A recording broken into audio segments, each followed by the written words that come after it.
Welcome to Vin and Mike, episode 55. Mikey Mike, J-E-T-S. Double nickels, man. Double nickels. What's up, Vin? How you doing? Feeling great. You still full from Thanksgiving? I'm still going over. I have the Thanksgiving hangover still. Yeah. Food coma. It's definitely one of my favorite holidays. Oh, football, family, and friends. Can't get better. The 3 Fs. The 3 Fs. That's what it's about. That's right. I will tell you, I was very confused on Friday because I'm so used to Friday ending going to Saturday. So the Friday after Thanksgiving, I thought was Saturday. And I was looking for college football, which happened to be on. So I was even more confused. I mean, like it felt like the never-ending weekend. And then yesterday came in, and I was like, I don't want to do anything. So you know how it is. Yeah. So all right, Vin and Mike, brought to you by Viggy Betts at Viggy Betts right now. Twitter, Instagram, check him out.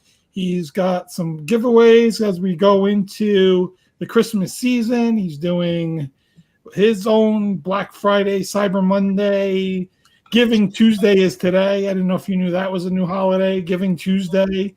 You know, all this stuff going on, Christmas season, Hanukkah's around the corner, Kwanzaa, all the things. So Viggy Betts, he's got giveaways for everybody as well. We are on the Pigskin Podcast Network, KKFI out in Kansas City. Hello, Pat Mahomes. And then our website, vinandmikepodcast.com. Now, yes, you can also go to the beautiful new Vin and Mike official store. And that is a beautiful store brought to you by TeePublic. So if you go to TeePublic, I don't know the whole thingy-majiggy or, the whole URL for us because it's askew, but go over there to TeePublic. I think you type in Vin and Mike, we pop up. If not, you can go on our Instagram or Twitter, all that fun stuff. Check it out. We got some T-shirts, we got mugs, we got stickers. I saw the nice laptop bag. I saw the phone case. We got our T-shirts coming. All proceeds that we get, so we get a small percentage of the proceeds, and we're taking that small percentage and going to donate it to our favorite charity. We get those proceeds the middle of every next month. So as those come in and we get it, we'll let you know where we're donating it to sometime in the middle of every month. So we might choose one, we might switch them up every month. So we'll let you know where we're donating to and things like that. So we're excited about all that stuff. All right, Mike, should we start with our giveaway? Should we wait to commercial time? Should we start at the NFL? Where should we start? Let people wait a little bit. Okay. Let them anticipate. Anticipate the giveaway. Let them anticipate that giveaway. Let's start with. And I will tell you, just so everyone knows, it has nothing to do with our T-shirts, with our store. It's nothing. We're not giving away any merchandise. It has nothing to do with that. It's something I think is better. If you're a football fan, I think that's what some people will enjoy, and we'll get into that in a little bit. So, all right. Go ahead, Mike. I'll let you. The floor is yours. Mike White, go ahead. Oh, I banged something. Oh. So if we just backtrack, what a story this has been. I said it when it happened with Zach Wilson. I was 100% on board with Robert Saleh's decision. Put aside his poor play. It was about the attitude in the locker room. It was the press conference. It was not taking accountability. And bottom line, not being a leader. So there needed to be a change. There needed to be a spark. Because you knew the defense has been strong all season. And the offense has been just getting it done. But that last game against New England was pathetic. 76 yards of offense. I think there was a stat in the second half that the Jets averaged 2.1, some ridiculous amount per play. Just totally unacceptable. So change happened. You get Mike White, and he could have done a better job. Over 300 yards passing, 3 TDs. But what was so impressive about Mike White was using his vision on the field, connecting with 10 different receivers, getting them involved, including Elijah Moore, which we talked about, that he had his difficulties at the beginning of the year, and the Jets stuck with him. But if you're going to stick with him, you got to use him. You got to utilize him. And that's what happened. Different receivers were utilized. Also, what I noticed, the difference between him and Zach Wilson right away, is that when Mike White went back and he saw people in double coverage, he took an extra second. He didn't throw it there. He didn't throw it away. He made the 3, 4, 5-yard pass and gave them a better probability of getting a first down on second and third down. So more yardage and just smart football. Didn't turn it over. And this is exactly what we wanted to see. What was funny about the game was that it was really the defense wasn't really playing well until the second half.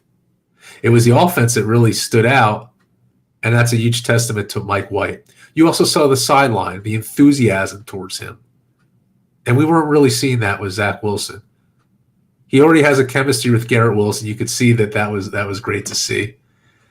And I also want to compliment the running game of Zonovan Knight and Ty Johnson. These guys just stepped up, these backup running backs. And it was really, Vinny, it was a team victory because everybody stepped up, including the tight end, which I was so excited about because Tyler Conklin, again, someone who hasn't really been utilized, stepped up, had 3 passes for 50 yards. Just impressive. And people could argue, they could say, oh, this Bears team is poor. It was lucky. But it was a win that had to happen that will hopefully bring momentum against the Vikings team next week. And then people are asking, is Mike White for real? I think we'll find out in the next couple of weeks with these games. Now you have 7 wins. You're 7-4. And really, you control your own destiny. We know we got some tough games coming up with Minnesota, the Bills, the Seahawks, the Lions team that's playing better, and of course the Miami Dolphins game, the last game of the season, which will have so much playoff implications. But as a Jets fan right now, I wear this hat in pride. It's been one hell of a season, one hell of a roller coaster, but this is a team that has talent, and if Mike White continues to play like this, there's no reason why we can't keep climbing to the playoffs. Yeah. I will say, to the naysayers that said, well, Mike White had a game like this last year against the Bengals, right, and then he fell back as time went on.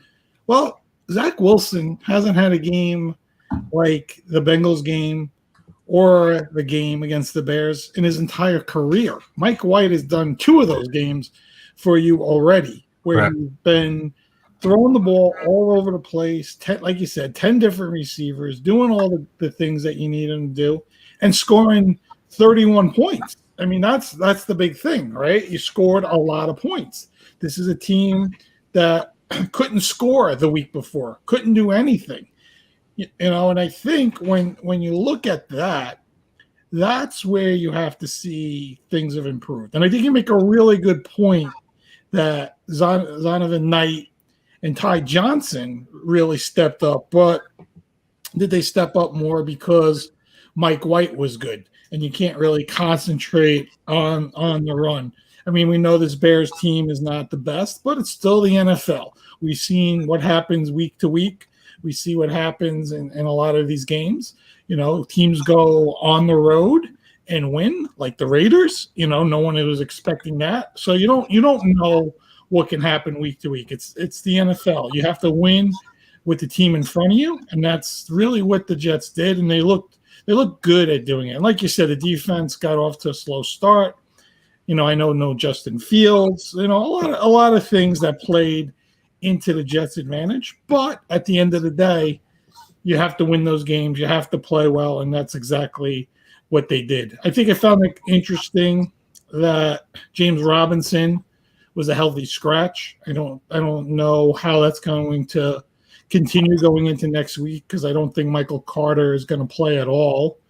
next week. That's what it sounds like. So are they going to run Zonovan Knight and Ty Johnson again? It's a very possible thing. We'll see as the week goes on. I know it's important for the fantasy people out there when they hear this stuff, because you're getting close to these final 2 weeks of, with buys and before your playoffs. And I know guys that had Michael Carter or had other running backs and guys on bye weeks are going to pay close attention to that. So those are things that you'll see people paying attention to outside of being just Jet fans and all that stuff. But very impressive win. Minnesota, I think it was good that they rebounded and won on Thanksgiving night.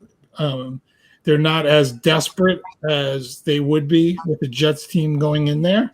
So maybe that will help their ability to get out there to Minnesota and know that maybe Kirk Cousins will have a Kirk Cousins blow-up kind of game, and the Jets can take advantage of that. I tell you, I haven't been overly impressed with Minnesota the last 2 weeks. At the same time, they're still 9-2. They're still an elite team. You have to take them extremely serious going out into Minnesota. Tough place to play, tough road game. But like I said, I think this Jets team shows that they have the ability to win on the road, as they've done a lot this year. And I think they're in a good spot. Now, with that being said, their destiny is also in their own hands here. They're the 7th seed right now in the playoffs. Cincinnati is, I think, the 6, and Buffalo is the 5 right now. Buffalo is playing New England Thursday night. I think as Jeff fans, you got to root for Buffalo. It's the weirdest thing to say, but New England has got you guys in the tiebreaker. You don't want to end up in a tie with them. Even with destiny in your own hands, you can't expect to win every single game the rest of the season, even though that's really all you have to do, but that's probably a little unrealistic expectation. So you need a little bit of help, and why not have a little bit of help and start with Buffalo this week? Get them to 6-6. Get you guys still with that game lead going in, game and a half lead going into Sunday, and really have a good opportunity to stretch it and put yourself in a good playoff position. So yeah, I mean, we know that the next step is, right? Every game is so crucial in this AFC because the teams are so tightly packed together.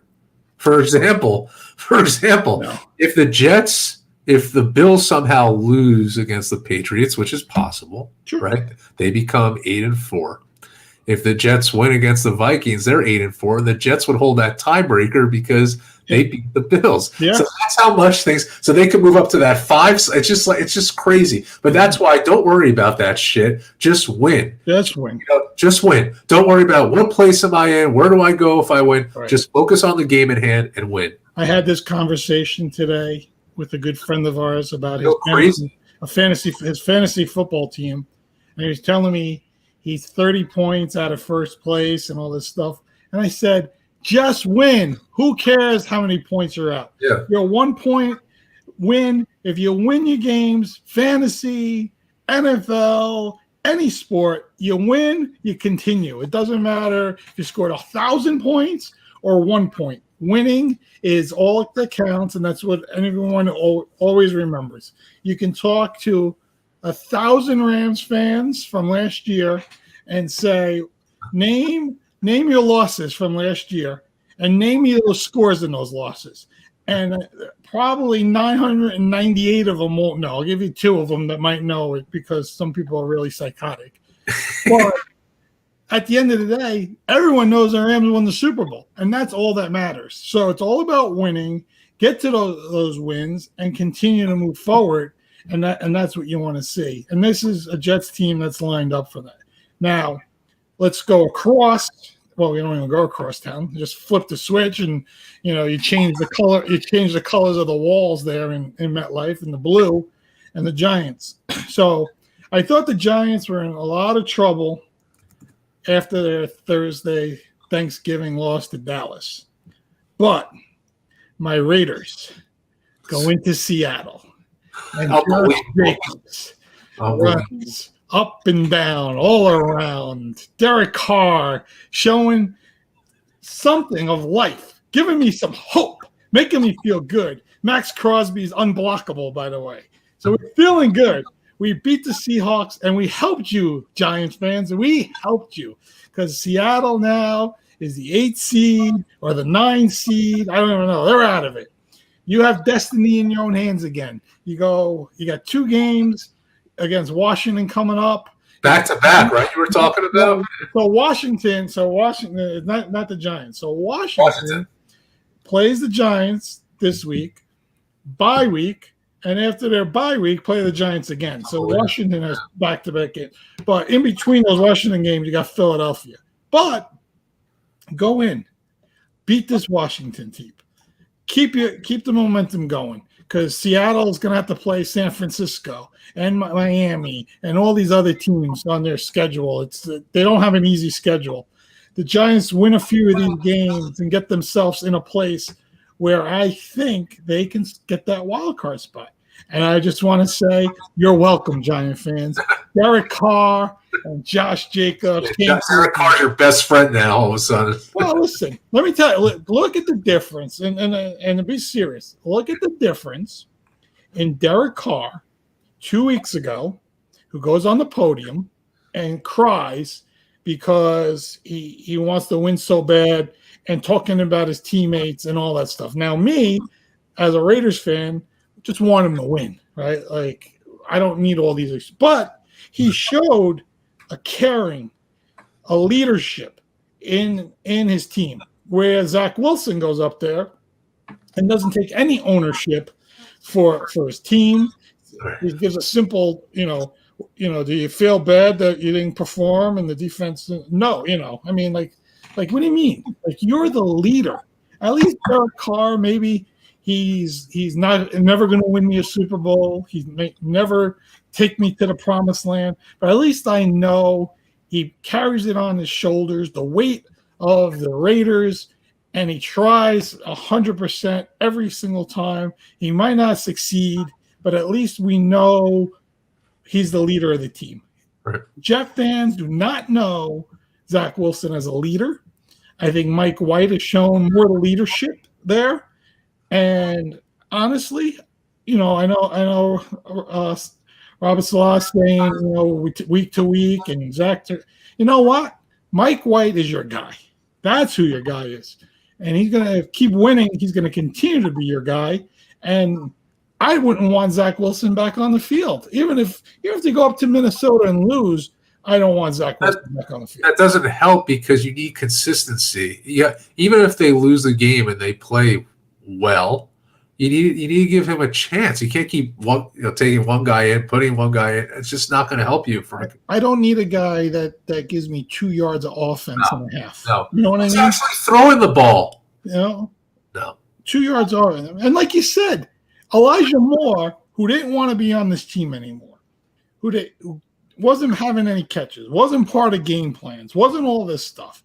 For some reason this week he has multiple catches, touchdown, all this stuff. You could see, the kind of player he is. Garrett Wilson, like I've been saying, looks like a number one receiver, acts like a number one receiver, and this week really showed that he's a number one receiver because Mike White is getting him the ball, trying to make things happen. And that's what you want to see. That's the leadership you want to see. Exactly, because he got everybody involved. So now these players are going to have more confidence. They're going to want to, like Elijah Moore before, he was probably feeling really down because he was never connected to. Yeah. Now he had some really big receptions. So, I mean, it's just awesome for this team. Yeah. Everyone's being utilized. Everyone feels a part of the team, and it was needed this game because you got to go into Minnesota with momentum. You do. And that's exactly what they needed. You do. You don't need Jimmy Garoppolo to be a quarterback next year. I mean, you don't need it. If Mike White's going to be the guy, you continue to move forward with him. And again, I just got to say one more thing. It's like we talked about with the playoffs. Don't look at what seed. Just play to win the game. Second, with the quarterback situation, don't ask the questions. Right now, Mike White is your quarterback. You will stick with Mike White. And then just, the goal is get to the playoffs and then worry about it after. Don't even ask the questions like, oh, what do you think is going to happen next year? I don't even know what's going to happen tomorrow. Worry about the Vikings game. Right. That's how you play. And it's And remember, our last 2 Super Bowl winners were not 1 seeds, and they weren't 2 seeds. exactly Right? Neither one of them. Tampa didn't even win the division when they won. The Rams were the 3 seed. So and just get in, and you have an opportunity. Especially this year, it is all over the place. Mm-hmm. I mean, Vinny, when we started the season, everyone had Buffalo at the top of the top. Sure. And I can't blame them for that. I included both of us. But you see, they're vulnerable. They could be beat. They haven't been great by any means. No.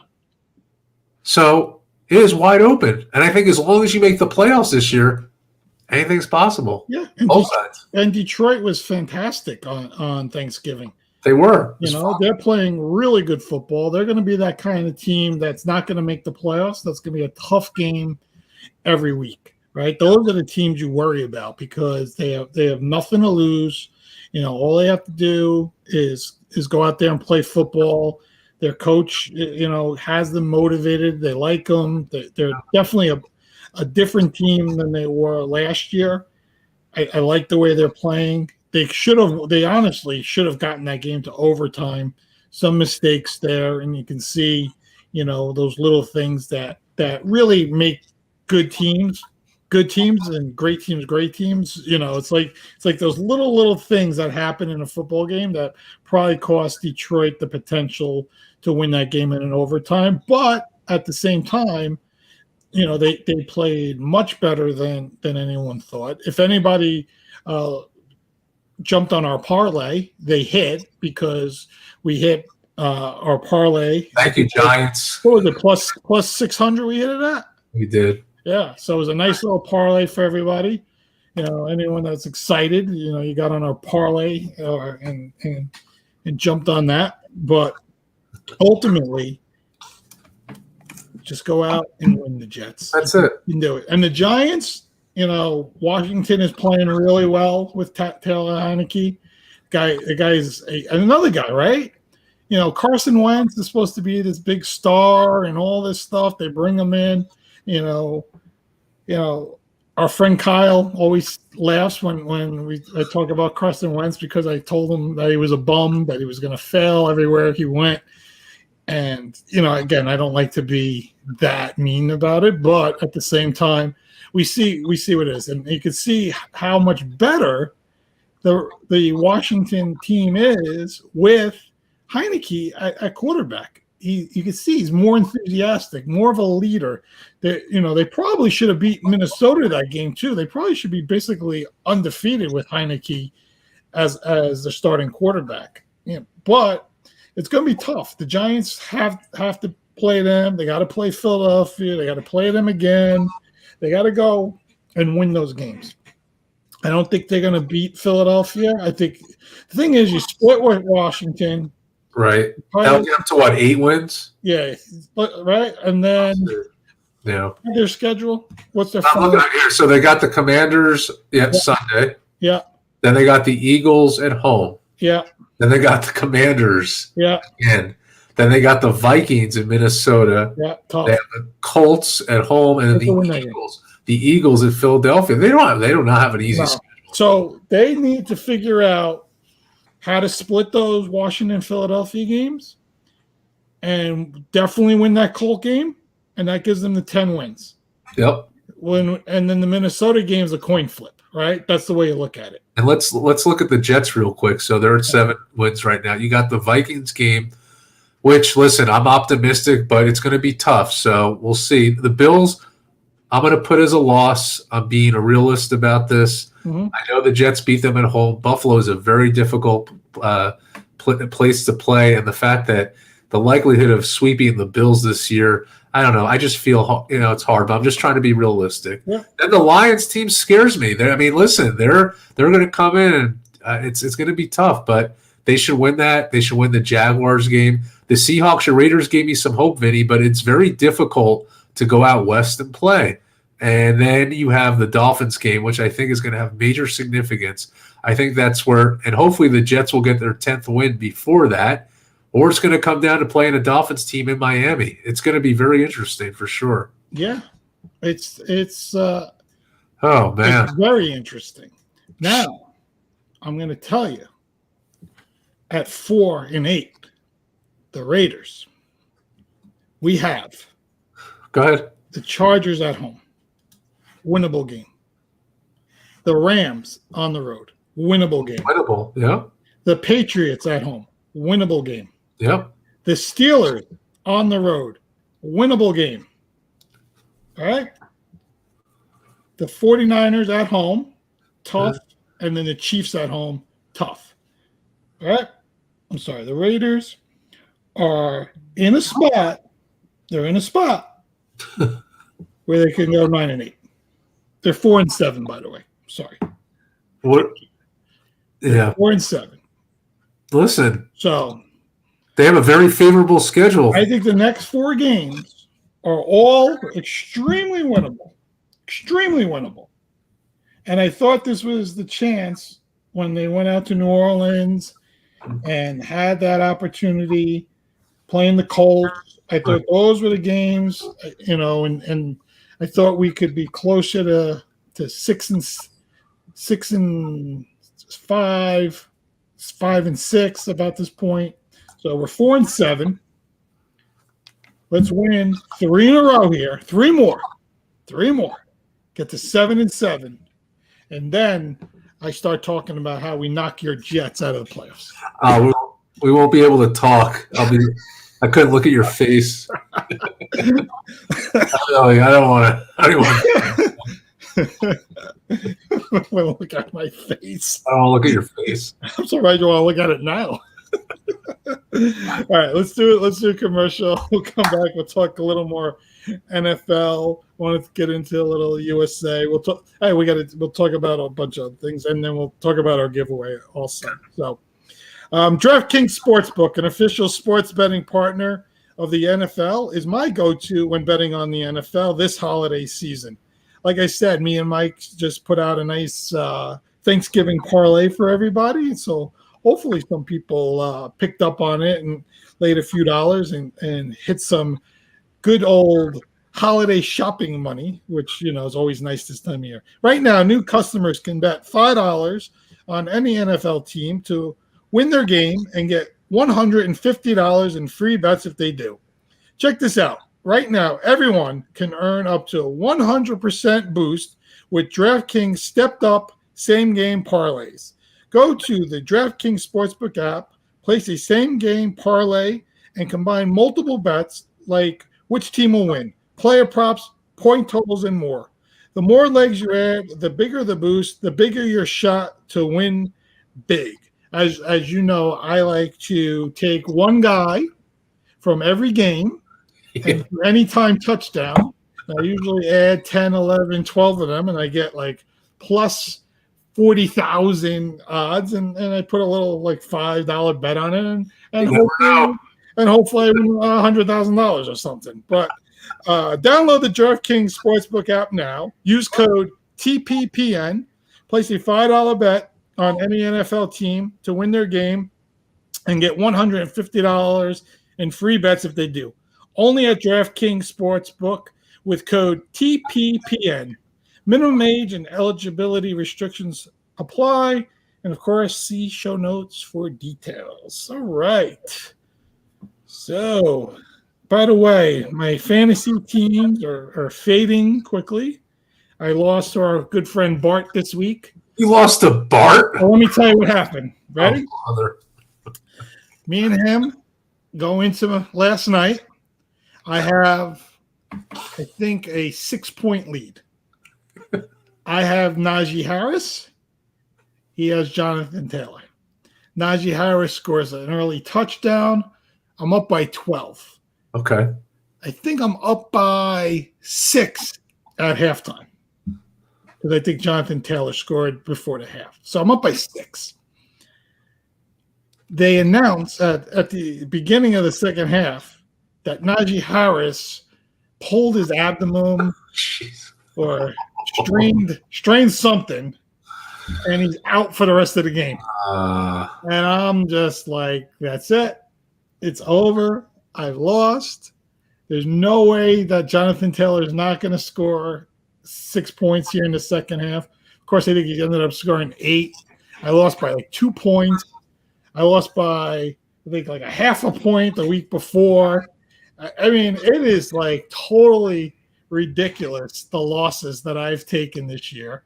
You know, our good friend Anthony's laughing at us or laughing at me because he's in my league and he's seen these heartbreaking losses I had. Meanwhile, his team, it looks like they're gonna die because Miles Sanders and Aaron Jones are playing Sunday night against him, scoring left and right, and he ends up still winning by 2 points. He scored like 170 plus points. His team beat the other poor guy that scores 170 points, and it was just like insane stuff. But this is what happens.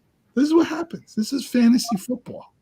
You know, it's a tough year, but I'm still alive in one of my other leagues, so I still got the hope. What place is Bart in? I think he's in fourth. He's got a pretty good team. If he paid more attention. That's what I was saying. Does he even watch football? Because as we know, his head's in the clouds, in the data center clouds, as we know, and he forgets to make changes to his lineups and all this stuff. He probably had one of the best teams in the league because he drafted very well. He did a good job. I give him a lot of credit. He did his research for sure. But as the typical Bart, as we know, decides not to pay attention to his team for like 2 weeks and forgets to take out guys on bye weeks, injuries. So he loses games they shouldn't even lose. But at the end of the day, of course, week 12 is the week Thanksgiving that no teams are on bye. So by default, he just has a team in. And he beats me by 2 points, of course. Of course, you know. Of course, Najee Harris gets hurt at halftime. Of course The worst. The worst. I mean, if I tell you it was one move in 4 or 5 weeks that I would have won instead of lost, that has happened 4 or 5 weeks. I've literally lost 4 games because of stupidity on my part or a stupid injury or something like that. So that's my fantasy life. By the way, our DraftKings $5 game, the Vin and Mike podcast daily fantasy on DraftKings. Anthony, I think's won 4 of the last 5 weeks as well. Wow! You know, I won one of those weeks. I think I'm the only one that's beat him, but he's been on fire. This guy, he's on fire. As we know, he loves his fantasy. Yeah, he does. I think he's made like 96 moves in our league or something. You know, he's like the champion of cutting and picking up every single player that's played a game, you know, and scored at least 1 touchdown. So, yeah. So that's what we got going on. All right. Should we do our giveaway? Let's talk about it. Do that giveaway. All right, let me grab the information here. Let me get it from our good friend here, who's doing a pretty cool giveaway for our audience. A good guy. He's been a guest on the show. So, for people that don't know, Kevin Bryant is the author of the book Spies on the Sidelines, which you can get right now. It's a great gift, hardcover. You can get it at Amazon, Barnes & Noble, Books A Million, and Walmart. So it's a great gift. I think if you have someone that really likes football and you're looking for a gift for them, I think it's a great book to get them. Mike has read it and loved it. We had him on and talked about it. A lot of great stories. So 2 things. So Kevin is going to come join us again the week in between the championship games and the Super Bowl, as he's doing some major research on ways Super Bowl teams spied on other teams on their way to the Super Bowl. So he's going to have some new research for us. He's going to tell us about the Patriots and about the 1969 Jets and the 1984 Raiders and the 1985 Bears and the 1990 Giants and how they did all those things. But I don't know if those are the teams. But no, I'm just laughing because the 85 Bears, they didn't need to do anything. They didn't cheat. Well, we don't know if they cheated. But either way, you know, he's doing some research, going to do some cool stuff. But what he's also doing for everybody, he's given us 2 codes for an audiobook free for our listeners. So we're really excited to give away 2 audiobooks of Spies on the Sidelines this holiday season. So what we're going to do is we're going to post Instagram tonight. Today is November 29th. So that this post is going to have the cover of Kevin's book on our Instagram. And all you got to do is go on our Instagram, make a comment, tag someone in the comment, and like the post. So we'll put the rules on there. So, all together, it'll be on the Instagram what to do. So basically, like the Instagram post, put a comment, with that comment, tag somebody. So once you do that, you're entered in the contest, and either December 18th or 19th, when we do the show, we haven't decided if we're doing it on Monday or Tuesday yet, because our schedules are always up in the air. Live on the show, we're going to have a little thingy-jingy. I shake it. I put my hand in, or Michael put his hand in, maybe in his Jets hat there, and we'll pull a name out. Pull a name out. I'm going to pull a name out of the Jets. And that'll be one winner, and then we'll pull a second name out. And that'll be a second. So, cool giveaway for everybody. We're excited to give this away. We're really excited for Kevin coming back on, really talking about his new research, but his original book with everything that's gone on, available now. Spies on the Sideline, like I said, Amazon, Barnes & Noble, Walmart. Check it out. Just Google Spies on the Sidelines, Kevin Bryant, and buy a copy. Like I said, a great gift for anyone that really likes football. Maybe your boss likes football and you want to get them something pretty cool for them to read, or somebody that can't stand the Patriots and wants to know more of what they did during the Spygate. Mike's laughing because he's bought 3 or 4 of those books already and is passing out to all his Jet fans. So I know how that works, but all good. All right, Mike. Here we go. We're in the NFL. Everything is great. Everything is cool. And I'm going to give you some of the top teams here. Okay. And I want to see, some of your thoughts here. Let me pull this up. Sure. We're going to go right to playoff. All right, so we'll start in the AFC. Yes. The number 1 seed right now, 9-2, Kansas City Chiefs. Yeah, man. I think if they maintain this home field advantage, go to 15-2, no one catches them. Pat Mahomes, Andy Reid, you got to say that they'll be the favorite to go to the Super Bowl. Yeah, Vinny, they have so many weapons. I mean, for Pat Mahomes is just like he's not even on this planet. The way he passes the sidearm, just his vision on the field, and Travis Kelce, man. It's just so awesome watching him every game. He's incredible. But between Kelce and Schuster and Moore and McKinnon, there's Valdez. They have so many weapons. We talked about the Jets with their 10 receivers. Look at this Kansas City team, what they did last game. You had, I think there was even more than 10 that were involved who averaged some pretty good yards. There are so many weapons that they're scary, and they're going to be a force in this in the playoffs and probably a Super Bowl contender. I agree with you on that. Yeah, I think you make a good point with Kelce and Mahomes, that relationship. I think one thing people were worried about was how are the Chiefs going to do without Tyreek Hill? They were thinking that it was going to take a step back. I think what they did is they just added like Juju Smith-Schuster, right, and added Valdez-Scantling, like you said, and Sky Moore they drafted. But ultimately, they just showed that Mahomes to Kelce is even better than Mahomes to Hill or Mahomes to anyone. It's probably one of your top receiving duos in the history of the NFL now. When you really look at it, these guys have been together a long time. Yep. The amount of catches, the yards, 4 straight AFC championship games, back-to-back Super Bowls, a Super Bowl win. you put that all together, you got to have to consider this one of the best duos in the history of football, right? I mean, it just starts heading that way really quickly out of nowhere.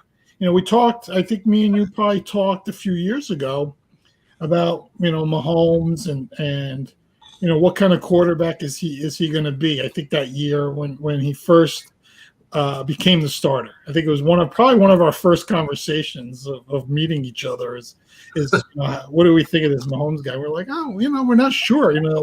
People talk highly of him, but we're not sure how he's going to do going into the regular season. And he threw 5,000 yards and 50 touchdowns and won MVPs and won Super Bowls and all this stuff. And now you look at him and he's the best player in football right now. He's the guy, and the 9-2 Chiefs, a team that's, Mahomes has played every playoff game at home. He has not played a playoff game on the road. So it's just an incredible story.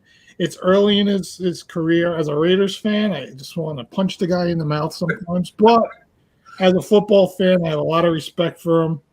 I enjoy watching him play. I just want to beat him when we're on the field against him. All right, let me give you the other side of the fence. We'll go over to the NFC. Okay. And we'll go to those 10-1 Eagles, where Jalen Hurts passed for 150, at least 150, rushed for at least 150, scored 2 touchdowns. It hasn't been done in a regular season game since 1950. The last player to do it was Colin Kaepernick in the divisional game. I think it was 2012, if I remember correctly, against the Packers also. Right. It's great. Yeah. But, Jalen Hurts, to me, is what everyone was expecting Colin Kaepernick to be. That's the best way I put it. And I think Kaepernick wasn't as efficient as this guy is with his completion percentage and his ability to sit in the pocket and make things happen. As much as he can run the ball, there's a lot to do with him in the pocket and his ability to play the game. This is a 10-1 team, Mike. They're 10-1.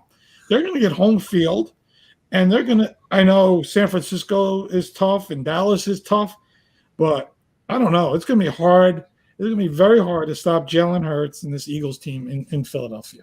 Yeah, it's going to be hard, but as you mentioned, Vinny, is one of your points that they did play a Packers team that was awful on the rushing side of things. I do think the Eagles have had a hell of a year. You can't under diminish their 10-1 record, but I do think they're beatable, and I do think they're vulnerable. Again, the Packers only lost by 7 points, and that's giving up all that rushing. I mean, to me, you get a good defensive team in there that could go against, has a good rush, good receiving, that they could compete with the Eagles. So I said this before, there's certain teams like the Vikings, they have a great record, but again, I think they're beatable. I think the Eagles are beatable. I'm more scared of a Kansas City team. I am. I think they have so many weapons. They've been together a long time. And again, not diminishing anything from Jalen Hurts. He's had a hell of a season, but I do think this Eagle team, depending on the week, could be beat. I really do. Maybe that's an unpopular opinion, but that's something I believe. All right. So now everyone's favorite in Kansas City to play Philadelphia in the Super Bowl. What 2 teams can beat them and also go to the Super Bowl? In your opinion. I'll give you my 2, and then you give your 2. I'll give you my 2 quick. I got them on my head, so I'm just going to say. No, please, go ahead. Yeah. Buffalo, to me, I think if they get on a run, go to 14-3, become the 2 seed, have the ability to go into Kansas City and win and go to the Super Bowl in an AFC championship game. And I think Dallas is the team that can do it to Philadelphia. The only thing is I'm not sure if that would be an NFC championship matchup. That might be a divisional round matchup, depending on how the seeding goes and how things fall in place. I think Dallas is the team right now that I've seen doing good things. And where I've seen them doing good things is using Tony Pollard and Ezekiel Elliott more efficiently, running the ball really well, not letting Dak make too many mistakes because, I think that becomes an issue sometimes with Dallas, and playing much better defense against the run game and having Micah Parsons, who's probably a defensive player of the year every year when the way that he plays. He's going to be one of those guys that every year you're going to think he's the defensive player of the year. And I think that Dallas team and Buffalo team are the two teams that can upset them and make their move for a Super Bowl run. Yeah, I mean, on my end, I would say if I looked at this right now, I think the Dolphins are pretty scary, and that's hard for me to say as a Jets fan, but they've won 5 in a row. Tua has been phenomenal. They're off, and they're very, very well coached. He's like a Madden. He's just so strategic and analytical that the Dolphins do scare me. Now, obviously, that my hope and expectation is that the Jets could get far in the playoffs. But if you find a Dolphins team that could get far, I think they could make a lot of trouble in these playoffs and beat those teams. Do you agree with that, Vinny? Yeah, I tell you, Tua's impressed me a lot. Their offenses, I feel, is just on a different level. Now, that's where Tyreek Hill has made a major difference, right? Tua needed somebody else over there. I think Jalen Waddle is a very good receiver, probably a number 1A kind of receiver, or has the ability to be there. But Tyreek Hill is a pure number 1 receiver. You could see it. You could see his ability to get open, the deep pass. The one thing that always scared me about Tua, and I said it when he got drafted, is I didn't think he was a big enough quarterback in his style of play to stay healthy in the NFL. I thought the Dolphins should have taken Justin Herbert with their pick, and instead they took Tua, and then the Chargers took Herbert. We knew Burrow was going to be the number 1 pick that year, but I was just a little scared of his size. And I think coming into this year, I think people were a little bit afraid of the way that Tua injuries already started. So that's the thing that scares me as well. And Anthony makes a good point here. I'll just pop it up real quick. About the Dolphins. If they play on a roll in a cold city, it would scare me off the Dolphins. So with that, I think that's why that number 2 seed is probably really important for them. You would have to probably play the AFC Championship game, possibly in Kansas City, where it could be very cold in January, February, right? So I think that's probably a good point. But they've shown a lot, They've definitely a lot more than I expected. Tua has been a lot better. I think Hill has a lot to do with it. They're lucky they added Jeff Wilson in the trade deadline because they would have no running game. Mostert got hurt again. I mean, it's just crazy. These same guys get hurt every year. All these former 49ers or current 49er running backs, they're always hurt. Every one of them. I mean, you name it over the last 5 years, these guys are hurt, gonna be hurt, are hurt. It's just insane. I don't know what happens, but at the same time, this is a good Miami team. I agree with that. And then I agree with you on the NFC side. I really like the way the Cowboys have been playing. If Prescott stays healthy, I mean, the combo of Ezekiel Elliott, Tony Pollard has been phenomenal. And then Gallup is finally coming in his own. He was struggling coming back from injury, but him and CeeDee Lamb, and they have a lot of weapons too. They've been really solid, the Cowboys. And even though the Giants lost by 8, which is kind of a close game, to me it wasn't really close. The Cowboys dominated them, and if they continue to play at this pace, I think that they'll have a really good shot in the playoffs to get far. If you're Dallas, do you sign Odell Beckham Jr.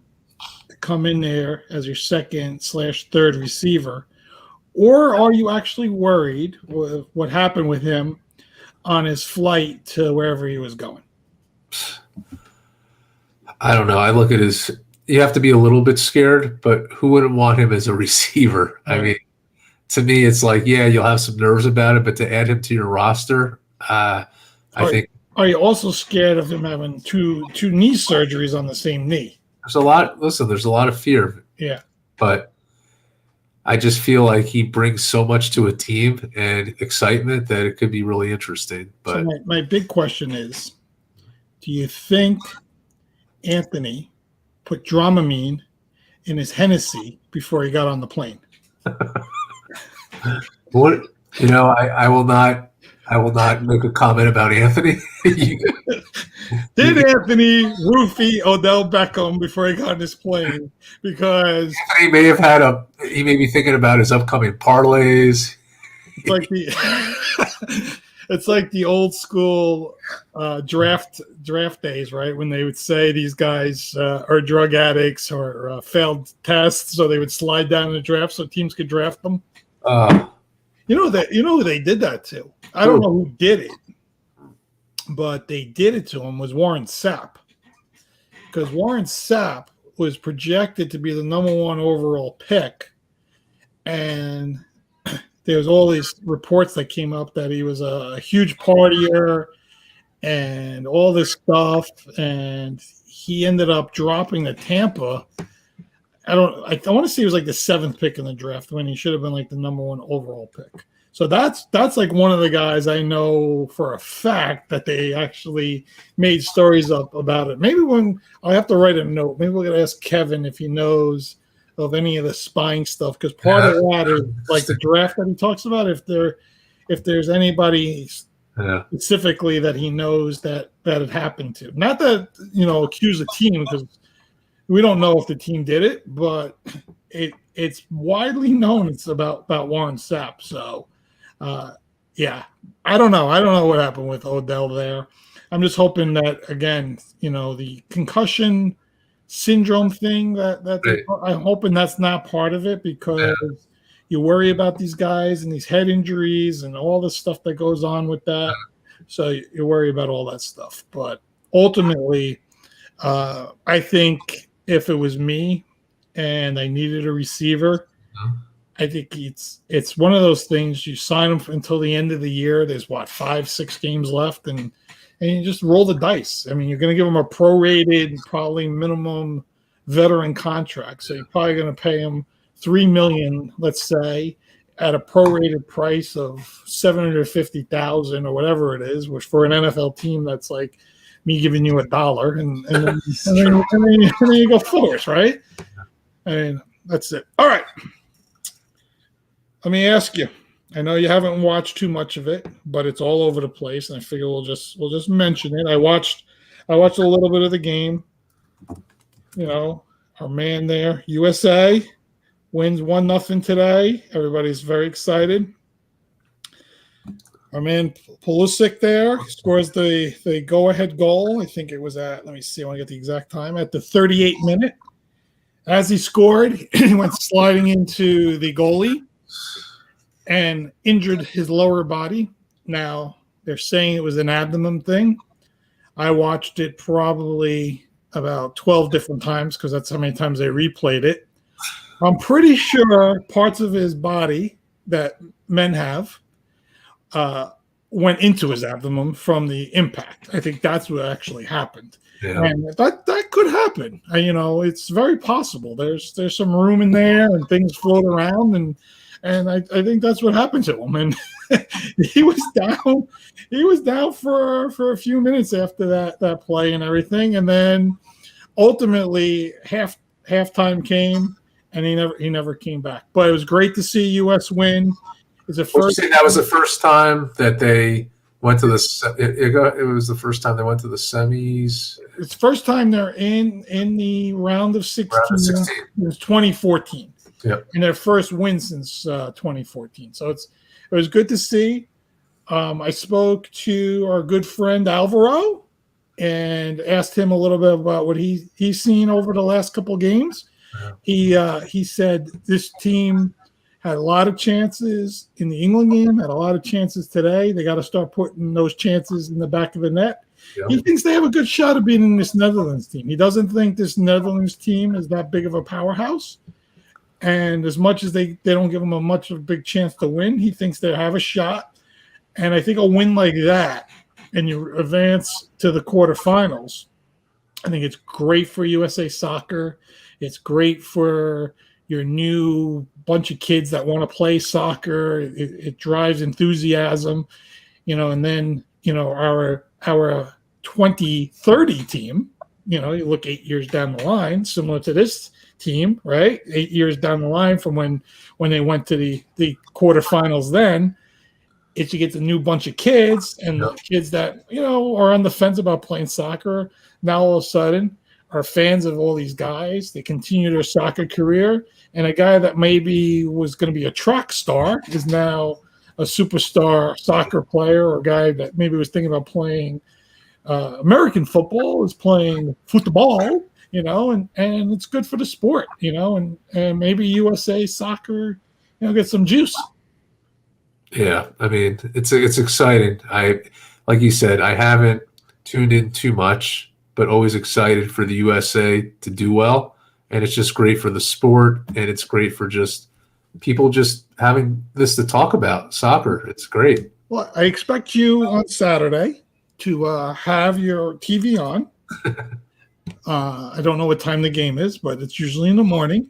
And I know you'll go to your local diner there in New Jersey, because that's what everyone in New Jersey does on a Saturday.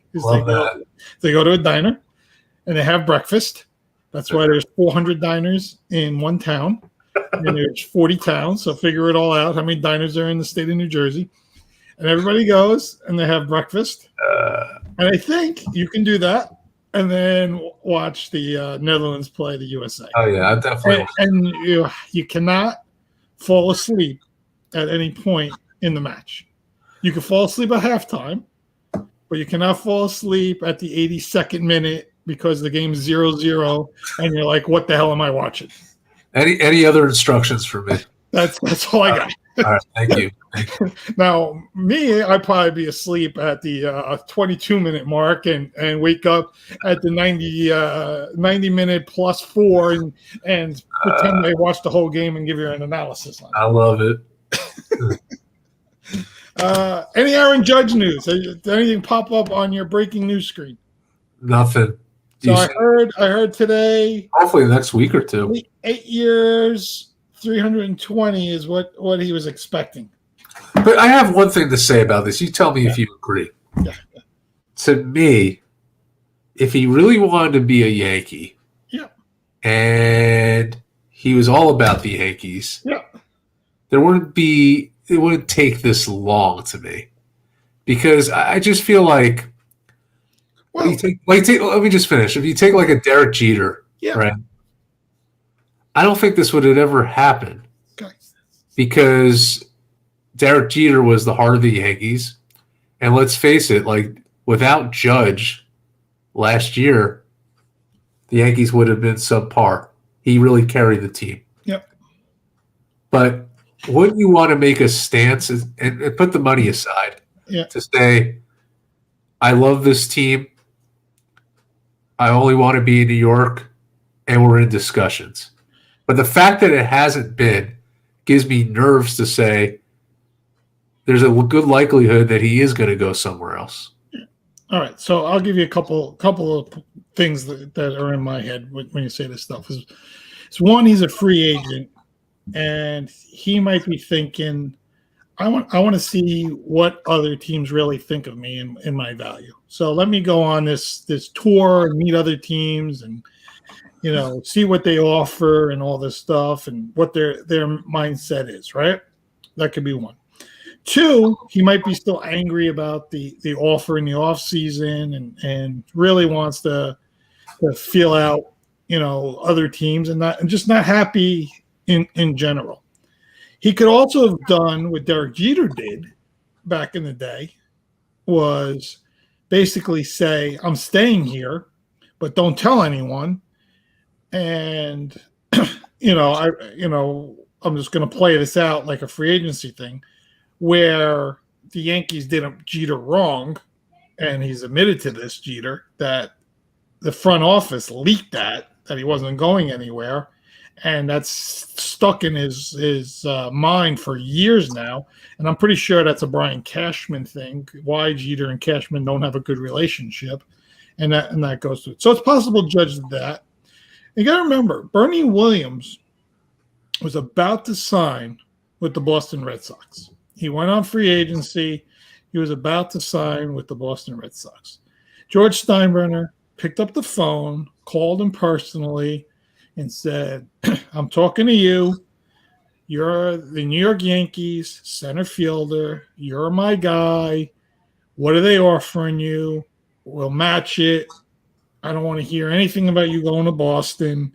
Basically said, you're coming back. And that was it. So you might have to, he might come back and say the Giants offered me 8 years, $300 million. And that'll be up to Hal to say if Aaron Judge is going to stay Yankee, or they decide to move that money into some other players and make trades and do other things. Ultimately, I think Aaron Judge could be the face of the franchise for the next 8 to 10 years. And I'd like to see him in that way. But if he doesn't want to be here and he goes somewhere else for more money, or he just doesn't want to be here, so be it. But that's the only thing that I'm saying, that I feel like maybe he just doesn't want to show his poker deck. I mean, you're right. Maybe he wants to see his value at other places. But someone who just believes in the Yankees and the organization and the team and wants to be a New Yorker, I just felt he would have came out with some kind of statement. That's me. Let me ask you. You're a New York, New Jersey guy. You've been a fan of New York teams your whole life. Yeah. You're one of the top baseball players that the San Francisco Giants drafted you, and you've played your first 8 to 10 years of big league baseball in San Francisco. Right. You had a career year, and the New York Yankees now want you to come out as a free agent and talk to them. And would you say, no, I want to stay in San Francisco and this is where I want to be? Or would you fly out to New York and be taken up to the 86th floor of the Empire State Building and all the dinners, and go to the New York Knicks game and meet Julius Randle and Patrick Ewing and all the fanfare kind of things that are being reversed now? How would you feel about that? It's a good point. I mean, listen, you always want to see your options, like you said, the value. But just going back, I remember he was upset when the fans booed him in the playoffs, right? Yep. So I'm just thinking like things like that. Like, what does he really think of his experience in New York? But Vinny, you make a great point. Like, and this goes with jobs and anything in life, that you want to hear people out always, to see what your value is. So I agree with your point. I'm just saying that I feel like this is a different situation than from a Derek Jeter, because with Derek Jeter, you just felt like he always had it in his heart that he was a New York Yankee and that he wanted to be there. And of course he wanted to hear other things, but I feel like with Aaron Judge, it's been, oh, why are they booing me? This and that. I don't know if he has such a warm and fuzzy feeling in New York. Yeah. And that's what, yeah. And again, Jeter won multiple World Series here, right? Before he hit free agency, and was the captain of the team and all this other stuff. Yeah. And then he hit free agency. I think it was an easy choice for Derek Jeter. Plus, he was a Yankee fan as a kid. Ultimately, everything that played out in his life was exactly the way you wanted it to. Like when his teachers would ask him, what do you want to do when he was 10 years old, and say, play shortstop for the New York Yankees. And his teacher had to tell his parents he needs to get more realistic in life. And he was as realistic as it could be, because he became shortstop for the New York Yankees, right? So I think for Jeter, it was an easier decision. And of course, he probably was never going to leave. I just think the situation for Judge is different. Yeah. And I think he just really wants to see what his value is across the board. And he's ultimately going to make that decision to either go to San Francisco. I think it's two teams. I think it's the Giants and the Yankees. I don't think there's any other teams that he really would want to play for.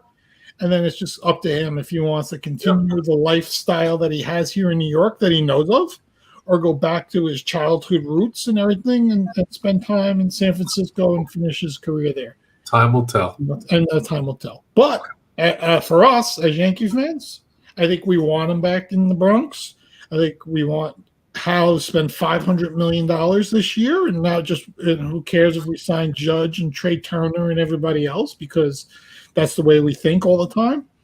But we'll see what happens. So, all right, we did good here. Great episode. We're running. Wow. A little over. You know. All right, so everybody, before I end the show, giveaway.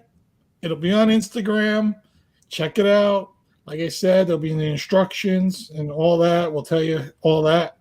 The store, TeePublic, get your shirts. Hopefully, me and Mike should have our shirts, I think, next week. Can't wait to wear it on the show. Wear it on the show. I'll stand up, throw it around like that. Maybe I'll hang one back here, you know. Yeah. Again, if you do buy anything on the site, they keep most of the money. We get a small percentage back, and we're going to take that small percentage and donate it to a charity. We'll let you guys know what charity we donate to every month.